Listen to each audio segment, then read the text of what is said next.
Good day sa inyo mga master. Tara, samahan nyo ako, bili tayo ng patuka ng mga alaga natin. Malapit lang dito sa amin yun, kaya lang tinatamad lang ako maglakad.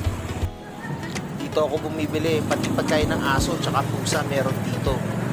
Breeder mix po, 2 kilo. May kasamang GMP4 pang breeder.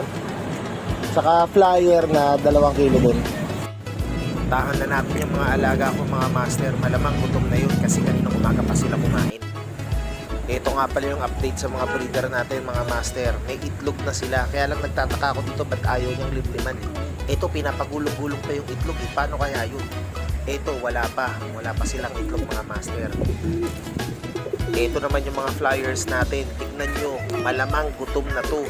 Pero bago ko sila pakainin, gutumin pa natin sila. Hala, sige, magsilipad kayo. Mag-exercise kayo sa